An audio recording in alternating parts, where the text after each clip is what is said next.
ये जो चक्र जो है ये कुंडलिनी शक्ति का प्रतीक है।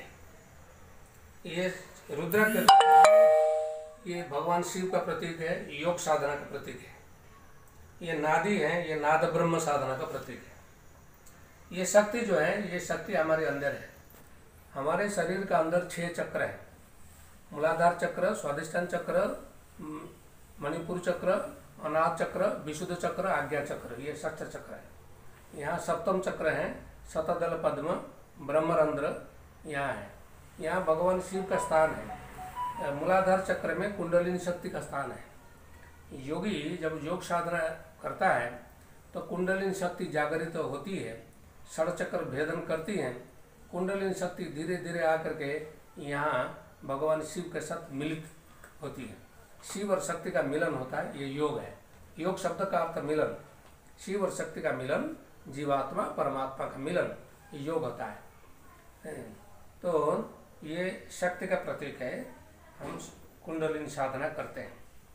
ये होता है शैव धर्म का प्रतीक या योग धर्म का प्रतीक। योग साधना हम करते हैं। हमारे संप्रदाय का नाम योगी संप्रदाय है, नाथ संप्रदाय है। योगी क्यों?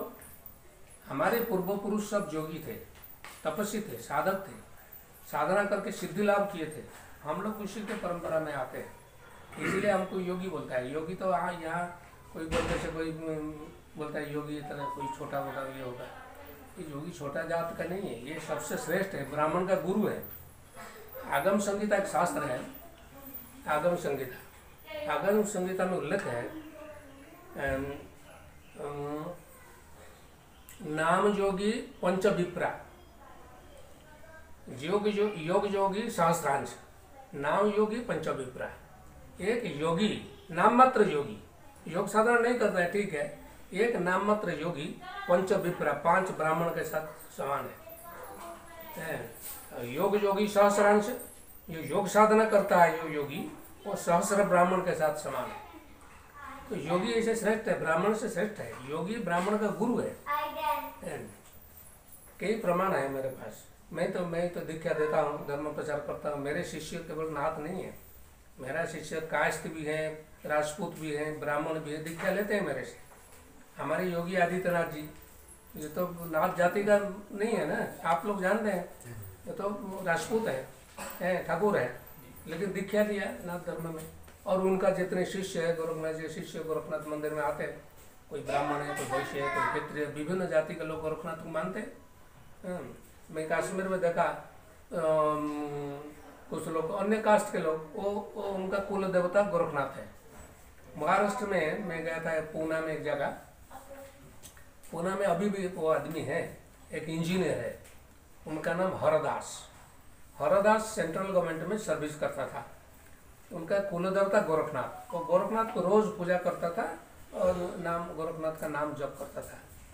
तो ऐसे कुछ गोरखनाथ उनको स्वप्न में दर्शन दिया, कुछ आशीर्वाद दिया। वो सर्विस छोड़ करके हरिद्वार चला गया। हरिद्वार में 21 दिन तपस्या किया, गोरखनाथ जी को ध्यान किया। ध्यान करने के बाद गोरखनाथ जी उनको एक मूर्ति प्रदान की, गोरखनाथ का मूर्ति, चांदी का मूर्ति प्रदान किया। वो चांदी मूर्ति लेकर के आया, अपना घर में मंदिर स्थापन किया गोरखनाथ जी का। सर्विस छोड़ करके गोरखनाथ का ही प्रचार किया। प्रचार करते करते इतना प्रचार हो गया, सारा महाराष्ट्र में, बॉम्बे, पूना, विभिन्न जगह में प्रचार हो गया गोरखनाथ जी का। वो अभी गुरु हो गया, वो दीक्षा देते हैं, अभी बुढ़ा हो गया। मैं गया था उनका आश्रम में। तो वो तो नाथ नहीं है, ये अन्य कास्ट का है, लेकिन गोरखनाथ को श्रद्धा करता है, भक्ति रखता है, पूजा करता है। अभी गुरु हो गया, गोरखनाथ जी का नाम में मंत्र देता है, लोग आते हैं, दीक्षा लेते हैं। तो इस तरह गोरखनाथ किसी जाति का अंदर सीमित नहीं है। मराठी भाषा में एक किताब है नवनाथ भक्तिसार। नवनाथ भक्तिसार पाठ करते हैं। किसी का घर में यदि कोई समस्या है, जैसे भागवत पाठ होती है, तो ये पाठ होता है। नवनाथों का जीवनी है। नवनाथ कौन है? नवनाथ। हमारे संप्रदाय में नवनाथ 84 सिद्ध है। हम बोलते हैं नवनाथ 84 सिद्ध की जय। नवनाथ आदिनाथ, उदयनाथ, सत्यनाथ, संतोषनाथ, गजकंतड़ीनाथ, अचलनाथ, चौरंगीनाथ, गोरखनाथ, मच्छिंद्रनाथ, ये नवनाथ है। ये नवनाथ का जीवनी इसमें है। तो पंडित आता है, ब्राह्मण पंडित आता है, नवनाथ भक्ति सार पाठ करता है। किसी का यदि कल्पना है, घर में कोई असुविधा है, कोई समस्या है, दुख है, कष्ट है, नवनाथ पारायण करने से दुख दूर होता है, ऐसे वो लोग का विश्वास है। तो पंडित आता है, रोज पाठ करता है। आज आदिनाथ का, काल उदयनाथ का, काल सत्यनाथ का, ऐसे ऐसे पाठ होता है। 9 दिन जब पूरा हो जाता है तो उसी दिन 9 नाथ संप्रदाय के साधु को बुलाते हैं, साधु को भोजन देते हैं, दक्षिणा देते हैं, करते हैं। तो ये महाराष्ट्र में परंपरा है। ये जाति धर्म निर्विशेष से सब करते हैं, और ब्राह्मण तो ज़्यादा मानते हैं नवनाथ को। महाराष्ट्र में जगह जगह नवनाथ मंदिर, व्यक्तिगत भी कुछ है। मैं नासिक कुंभ मेला में गया था, एक आदमी मुझे ले गया उनका घर में अपना नवनाथ मंदिर है। कोई वो नाथ नहीं है, कोई दूसरा कास्ट का है, घर में नवनाथ मंदिर गोरखनाथ आदि पूजा करते हैं। तो ये नाथ संप्रदाय जो है शुद्ध एक जाति का अंदर सीमित नहीं है, ये जाति धर्म निर्विशेष में सब लोग इसको एक्सेप्ट करते हैं। राजस्थान हरियाणा में बहुत मठ मंदिर है, आपके दिल्ली में बहुत मंदिर है। दिल्ली में वहाँ सुभाष नगर में नाथ संप्रदाय का मंदिर है। कटवाड़िया सराय, ये IIT कॉलेज के सामने मंदिर है, बहुत बड़ा मंदिर है। वहाँ कोई नाथ जाति का लोग नहीं है, वहाँ विभिन्न कास्ट के लोग मानते हैं गोरखनाथ जी। घर में कोई शुभ कार्य होते हैं, पहले गोरखनाथ को पूजा देते हैं। शादी होता है या और कोई शुभ कार्य होता है, पहले गोरखनाथ को पूजा देंगे। वहाँ कलकत्ता में गोरखनाथ मंदिर है, वहाँ वो मंदिर को मारवाड़ी लोग चलाते हैं। मारवाड़ी भी उसी तरह घर में कोई शुभ कार्य होता है, पहले गोरखनाथ को पूजा देते हैं। तो वो मंदिर का पूरा परिचालना मारवाड़ी ट्रस्ट से चलता है।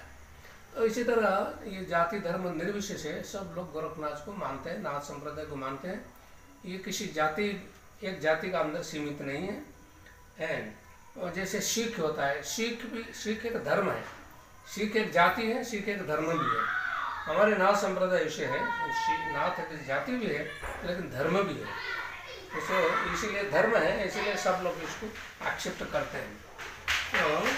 तो ये नाथ संप्रदाय का जो हम लोग भगवान शिव शक्ति को मानते हैं, ये हो गया शक्ति, ये हो गया शिव। ये शिव का साथ योग साधना, शिव का साथ योग साधना है, योग साधना है। योग जो है आजकल योग तो देश विदेश में प्रचार हो रहा है। तो रामदेव तो ज़्यादा प्रचार कर दिया देश विदेश में, अच्छा काम किया रामदेव। लेकिन योग हमारे घर का संपत्ति है। रामदेव तो आप लोग जानते हैं, रामदेव आर्य समाजी है, वो तो यज्ञ करने वाला है, तो योग क्यों प्रचार किया? योग हमारे घर का संपत्ति है। ये जो जैसे तुलसीदास, कबीर, मीराबाई, ये लोग को भक्ति मार्ग प्रचार किया। जगत गुरु शंकराचार्य वेदांत प्रचार किया, ज्ञान मार्ग प्रचार किया, और गोरखनाथ मच्छिंद्रनाथ योग मार्ग प्रचार किया। ये अपना अपना अवदान है, अपना अपना कंट्रीब्यूशन है, अपना अपना देन है। हमारे देन है, योग हमारे देन है, पतंजलि का नहीं है। पतंजलि तो सूत्र रचना किया। पतंजलि योग में 84 आसन है, भुजंगासन, सलवासन, धनुरासन, मयूरासन, पद्मासन, सिद्धासन, स्वस्तिकासन इत्यादि इत्यादि। इसमें 2 आसन है, एक गोरक्षासन, एक मच्छिंद्रासन। गोरक्षनाथ नाम में गोरक्षासन, मच्छिंद्रनाथ के नाम में मच्छिंद्रासन है। किंतु पतंजलि का नाम में तो कोई आसन नहीं है। यदि पतंजलि सृष्टा है योग का, पतंजलि नाम में कोई आसन नहीं है, इसका उत्तर कोई नहीं दे सकता है। ये जितने आसन है, पतंजलि योग सूत्र जो है, आसन का बारे में पतंजलि कहा, स्थिर सुखम आसनम, पतंजलि ने कहा। स्थिर सुखम आसन अर्थ क्या है? ना स्थिरता पूर्वक, सुख पूर्वक बैठने से आसन होता है। किंतु कैसे बैठना है, कैसे बैठना है, इसका टेक्निक क्या है, इसका बेनिफिट क्या है, पतंजलि कुछ नहीं कहा। गोरखनाथ पूरा 84 आसन का आविष्कार किया और 84 आसन का एक्सप्लेनेशन दिया, इसको कैसे करना है, इसका पद्धति क्या है, इसका बेनिफिट, उपकारिता, फायदा क्या है। तो गोरखनाथ जी ने और आसन से रोग बीमार दूर होता है, गोरखनाथ जी ने कहा, पतंजलि नहीं कहा। गोरखनाथ जी ने कहा आसने न रुजुहंती, रुजु मीन्स रोग, आसन से रोग दूर होता है। पतंजलि कभी नहीं कहा रोग दूर होता है। प्राणायाम युक्त है ना, सर्वरोग क्षय भवेत्, प्राणायाम करने से सब रोग दूर हो जाता है। एका श्वासस्य काशस्य क्षीर कर्ण आखि वेदना क्षय कुष्ठ गुदावर्त गुणम जीर्ण पुरोगमा टीका श्वास काश क्षीर कर्ण आखि वेदना क्षय रोग कुष्ठ रोग इत्यादि विभिन्न रोग प्राणायाम द्वारा दूर हो जाता है। पतंजलि में ये नहीं है, ये हठ योग में है जिसका सृष्टा महायोगी गोरखनाथ जी हैं। तो ये गोरखनाथ ये जितने योग सिखाते हैं, केवल रामदेव नहीं है, अभी तो अनेक योग गुरु हैं, जितने योग गुरु सिखाते हैं योगासन प्राणायाम ये सब गोरखनाथ का योग सिखाते हैं, लेकिन बोलते हैं पतंजलि पतंजलि, गोरखनाथ का नाम कोई नहीं लेता है। गोरखनाथ जी के जो 84 आसन है उनकी बुक है।